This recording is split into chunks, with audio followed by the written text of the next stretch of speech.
All right, if you clicked on today's video, you're in for a little bit of a treat because I think we're going to go on a little bit of a rant. So for better or worse, whether you stick with me or not, I hope you enjoy this. You guys seem to like my rantish type of videos, so I hope this one lives up to expectations. But if you are new here or returning and not yet subscribed, please subscribe down below. We have one of the fastest growing stock market YouTube channels on this platform, thanks to this amazing community. So you guys that show up and watch my videos every single day, I'm extremely blessed, and I can't believe I get to wake up and do this for a living every single day. So thank you, thank you, thank you.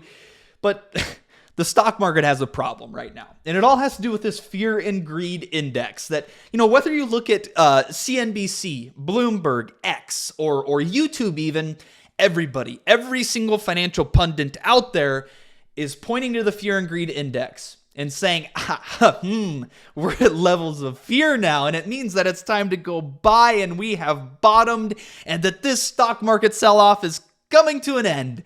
Now, I want to give you some background. A lot of people might click on this video and say, he's just another perma bear, this RexFinance character.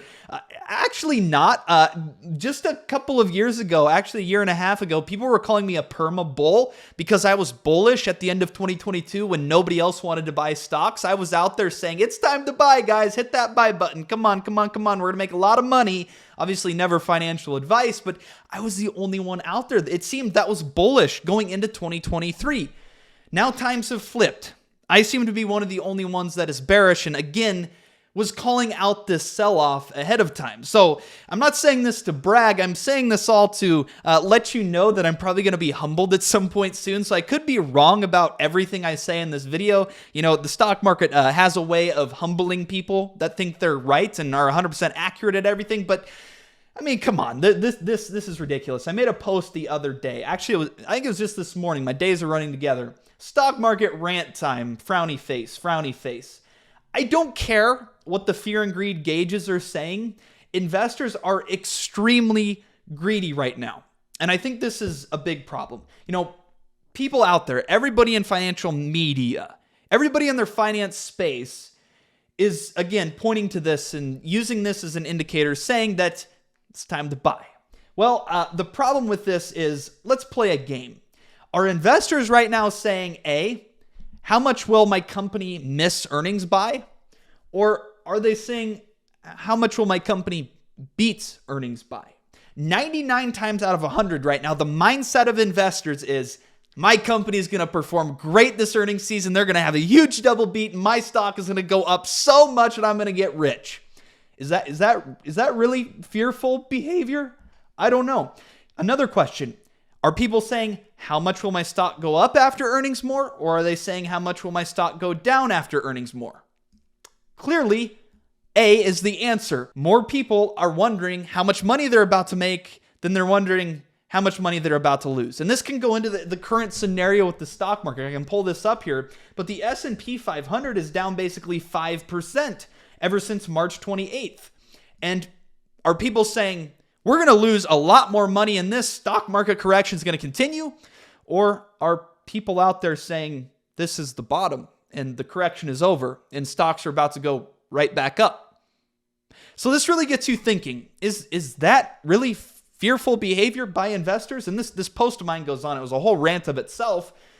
Everyone is expecting their stocks to moon after a double beat and are just baffled when their stock goes down. Then they're equally as baffled when Tesla double misses and Tesla's stock goes up 12%. Once you learn that the stock market is more sentiment driven than numbers driven, you will be a better investor. And this is why retail investors lose. My post continues. The markets have priced in perfection for most of the mega cap 8 and devastation for Tesla. People don't understand expectation versus reality. Even if a company has a massive double beat, if it's not a perfect report, the stock will go down because the stock is priced to perfection. So anything less than perfection, even if it's still really, really good, results in a sell-off of the stock, and just people can't wrap their heads around that. On the other hand, if a company has a horrific double miss, Tesla, but the report is better than complete devastation, the stock will go up if it's priced for complete devastation. So I say this is why retail investors lose. They just don't get it. Then they go cry about how everything is rigged and you can't make money in the stock market. Well, you have to kind of change your mindset a little bit away from, ooh, numbers are good, stock goes up, to, oh, everybody's bullish on this stock right now. It's priced to perfection. So the odds of it coming in less than perfect are actually greater than it exceeding expectations, which means it's more likely for the stock to sell off than go up, even if they get good results. Just take a moment. If you're listening audio only, go to the video, go to YouTube right now and look at what I have on the screen. Look at this. Q1 2024 earnings. This particular company missed earnings per share by basically 12%. Missed it by 12%. Revenue, they missed by basically 5%. The everyday common investor would say, oh, that stock had to go down just a bunch. Well, that stock was Tesla. And Tesla, ever since their earnings report, is up, 17%? 17% on a double miss. And it's because of expectations versus reality. Now look at this. This particular company beat earnings per share by 9%. A 9% beat on EPS. That is tremendous. And they had basically a 1% beat on revenue. This company, Meta. Today, after they reported earnings, the stock is down 10, 11%, 12%. To the everyday common investor that can't think a little deeper, this screams scam. Everything's rigged. I'm never going to make money as a retail investor. And you're probably right in that thinking if you can't change your mindset and think logically about how things are valued and the sentiment around stocks and the stock market currently. And Northman Trader on X made this tweet, and this might be the stupidest post I have ever seen anybody make in all of financial media. Meta beats minus 10%. Tesla misses plus 10%, and he shows a picture of him throwing away the book of The Intelligent Investor. For those of you that aren't familiar, The Intelligent Investor, written by Benjamin Graham, is Warren Buffett's #1 recommended book.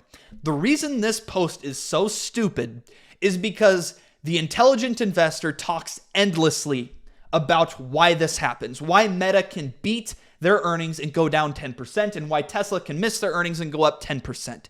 This book is all about investor psychology and sentiment. This is the most stupid post I've ever seen. By the way, go get yourself a copy of this book. I have a link in the description down below. Do yourself a favor. It helps me out tremendously. I've read it twice now, and I keep reading it again and again and again whenever I can sit down and I have spare time. This is the best book. Not that my endorsement means any more than Warren Buffett's does, but get your hands on this book on Amazon. Do yourself a favor. But this post was so stupid. And then Gavin, one of the most popular X posters in the financial media world, had a post the other day. The market this week: good earnings equals stock down 10%. Bad earnings, stock up 12%. LOL. Do all of these posts scream that people are fearful right now, that investors are in fear mode? No. They're greedy. They're greedy because the stock market doesn't make sense. The other evidence I have to this: look at all of the investors piling into SHIT coins because 45% return on Bitcoin year to date isn't enough for them. 45% return on Bitcoin is not enough for investors right now. Is that fearful behavior, or is that greedy behavior? People chasing even more return than 45%, taking on more risk because 45% isn't good enough. Are investors really in fear right now? And then I say, how about all of the hype around ordinals and NFTs? I just call them JPEGs because that's what they are, NFTs and ordinals. I'm a Bitcoin bull. I always will be. But the NFTs and ordinals crap, it's crap. It's a JPEG and it's never going to amount to anything. I hope I ate my own words because that means it's good for Bitcoin if it succeeds. But all of these people hyping up ordinals and NFTs right now, does that scream that investors right now are fearful? No, it doesn't. Now, my last point here.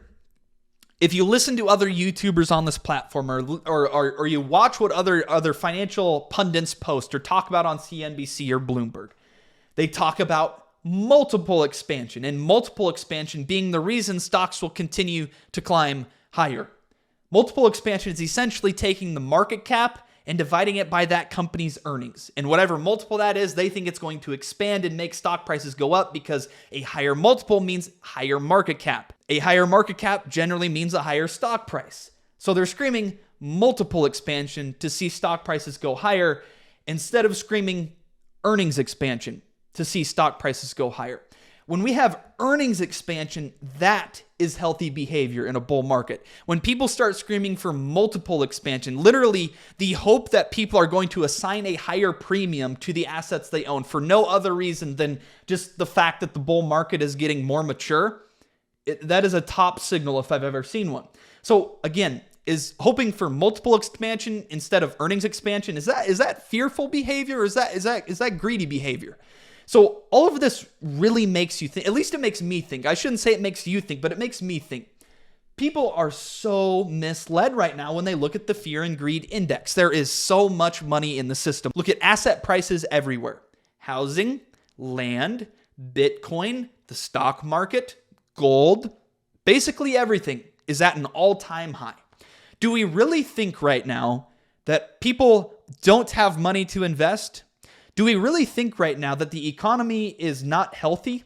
Do we really think right now that 5% on the federal funds rate is restrictive to our economy? Because asset prices everywhere scream otherwise. And we have people, again, screaming, we need 2 or 3 rate cuts this year. Why? Why do we need 2 or 3 rate cuts this year? Our economy is strong. Inflation is coming down. The Fed is winning this battle, and you want them to change their winning playbook. That's like being up 7 points at the end of a football game, and you choose to throw a Hail Mary and let the other team maybe pick it off and give them a chance to score again. That's what cutting rates would do right now. You're winning the game. You're on the 1-yard line. This thing to the Super Bowl, when the Seahawks had Marshawn Lynch, they could have ran the ball in from the 2-yard line. They had 3 tries at it. They decided to throw the ball, and they threw a pick and lost the Super Bowl. They had the best running back in the league. They changed their playbook. They didn't take advantage of their strengths, and they lost the Super Bowl because of it. That's what the Fed is threatening to do. That's what financial media pundits want the Fed to do. They want to cut rates because they want to see their asset prices go higher. They want to get rich, and I want to get rich too, but I'm a realist. I'm a contrarian. When other people get so far on the other side of the stock market, I get cautious. Or on the other hand, at the end of 2022, when everybody was bearish and I was getting called dumb and stupid for being a bull on the stock market, I was bullish. I was bullish when everybody else was bearish. That's just what I do here. And that's how you succeed the most as a retail investor. And you know what? When you invest in the stock market and when you buy companies, especially if you're an individual stock picker, it is a very long and lonely road by definition, because you are saying by buying stocks or buying certain stocks that everybody else is valuing something incorrectly. That's what you're doing. So by definition, it's a long and lonely road with lots of noise from people telling you you're wrong, from people telling you that you are dumb and you are stupid and that you're missing something. Well, you know what? As soon as you can take that leap and realize whenever you start hearing those things being yelled back at you, it's a good thing. It means you're on the right track. When you finally can make that leap, you're going to be a better investor, because the stock market is much more sentiment driven than it is numbers driven. I hope this earnings season has proven that to you so far. So let me explain to you what the difference is today compared to the end of 2022. The difference, and I'll actually pull this up. I have a chart here showing you NVIDIA's forward earnings per share. This is analyst forecasts for NVIDIA. This is just one example, but you can look at basically any major stock in the stock market and you'll see the same thing. You'll see in the middle of 2022 and the end of 2022, you'll see that their forward earnings per share actually dropped. That's this drop right here on the screen, right here. And this is because analysts expected us to see a recession, and they expected companies' earnings reports to take a hit as a result of that recession that they anticipated. Well, for numerous reasons that I've discussed previously on this channel, we never saw that recession. So analysts were wrong in their estimations for companies' earnings. This is when you have the most opportunity, when you can identify when analysts are wrong in how they are projecting company revenues and earnings. That is where the most opportunity presents itself. And we had that opportunity at the end of 2022. I was one of very few people that believed company earnings and our economy could perform just fine if the federal funds rate went up back to 5%. Most people thought, oh, that's going to cause a recession. It didn't end up doing so, and analysts were wrong. Now, what has happened as a result of that? Well, it presented a great buying opportunity. We've made a lot of money since the end of 2022, but what's different this time is look at what analysts have done since the middle of 2023. NVIDIA is an extreme example because this is the most direct play on AI, but look at how analysts have continued to, just look at this, up in a vertical straight line practically, analyst expectations of earnings. They've gone up in a vertical straight line since the middle of 2023. This is because analysts are factoring in and projecting a very healthy environment for NVIDIA and these other stocks in particular. Analysts, Wall Street, other retail investors are starting to catch up to us here on this YouTube channel. When they're just now realizing that companies can perform great in this economy and that our economy can perform great with interest rates at 5%. All they've done is normalize. And again, look at asset prices. Interest rates are not restrictive at all. And that's your evidence. Asset prices, all-time highs, no matter what asset you look at, basically. So is there a chance that analysts could get this wrong now, but on the other side? I think so.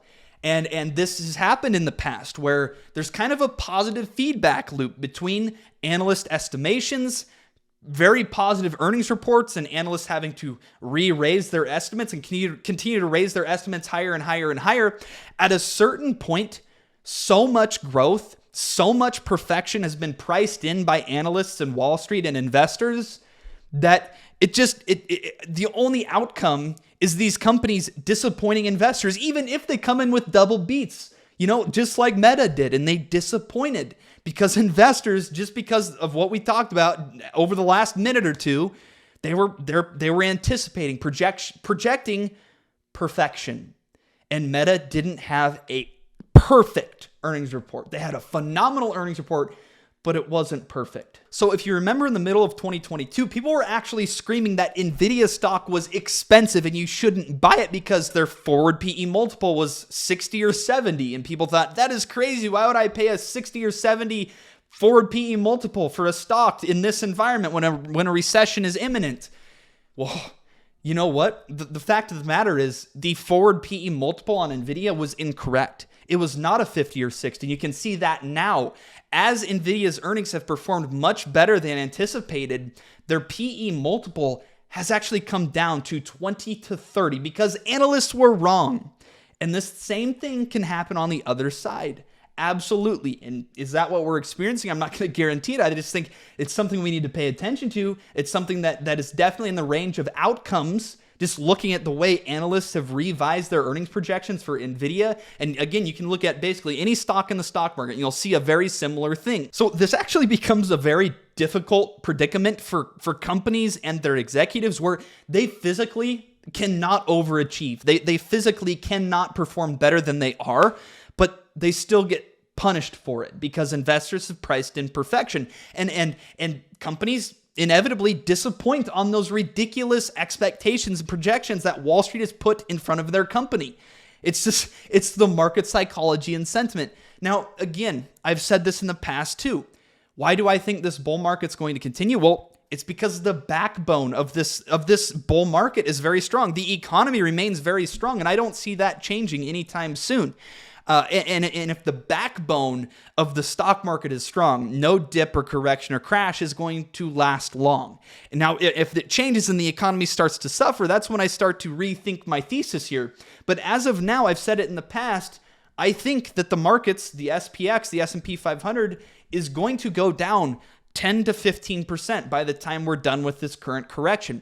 That would put it basically at its 200-day moving average. I'm not a big technical analysis person, but when it comes to long-term trends of broad market indices, it really is indicative of potential support and resistance levels, and that would make the S&P 500 trade at around 4,700, maybe 4,800. We'll just have to see how it plays out, but yeah, that's another 5% down that we have to go, basically double of the sell-off we've seen year to date, or to date since March 28th. We need this to double in size, and we're really not that far away from it. But again, it seems like investors are either naive or they're in denial about this. Everybody you talk to out there says that this is the bottom. We've already bottomed. The stock market's going to go back up now. This dip and correction, it's over. Everybody you look at, everybody you hear from says that. And I don't think that's the case until investors' expectations truly do get reset. And I think so far, this earnings season is doing just that. You've had Tesla, the beaten down dog that nobody wanted to own, nobody wanted to buy, it reported bad results and the stock went up. Well, that should humble investors. And you also have companies like Meta report a phenomenal earnings report and their stock goes down 12%. And that also should humble investors. So this earnings season, it might be painful, but man, it's going to be a really good thing if it is painful for the longevity of this bull market. I don't think that's something people realize. So just to summarize everything I said there in a few short sentences, I think the current sell-off we've been experiencing is going to continue. I think it's going to double in size, and I seem to be the only one that thinks that. But man, even despite these gauges showing us that we're technically in fear levels, I think those are very misleading. Just based on investors and what they're doing right now with their money, it's very greedy behavior. And I think you're crazy if you describe it as fearful behavior from investors. The fact of the matter is, just like when we're trading at extreme greed or greed itself, we can trade at those levels for months. Almost, even over a year we can trade at those levels. And there's no saying that can't be true on the other side of the equation. We could trade at fear and extreme fear for months, if not over a year. It's just the way things work. All it indicates is there's pretty good buying opportunities out there. And Tesla is a company that I've been buying. PayPal's another company that I've been buying. There are opportunities out there, but the mega cap tech companies have gotten way ahead of their skis. And as they come down, as they kind of reset expectations, the stock market inevitably is going to fall because they make up such a large percentage of the overall stock market. But if our economy stays strong, which I think it will, all signs and data points that I look at are pointing to a strong economy, I think any short-term correction or dip, or even call it a crash we see in the stock market, is going to be short-lived, and it's going to prove to be a tremendous buying opportunity. Again, there's already opportunities out there, and I'm trying to take advantage of them whenever I see them. If you want access to my buy and sell alerts or extra macroeconomic analysis, exclusive videos, exclusive content and posts, consider joining my membership. I'm completely self-funded. I'm independent. I always will be. I'll never take a sponsorship because I value my independence, and I think you guys value it too. So it means a lot to me if you support me monthly. So if that interests you, hit the join button located right next to the subscribe button, or hit my Patreon link in the pinned comment. But yeah, if you like this video, hit the like button and let me know in the comment section your thoughts on everything I covered today. I'm not saying I'm right. And in fact, I started this video out saying I'm due to be humbled and be wrong. So let me know in the comment section what you agree with, what you disagree with. I'm always open to that sort of discourse. I think it makes us all sharper. But with that, I hope you have a great rest of your day. Stay blessed. Keep 10 toes to the ground and your chin up. Peace out.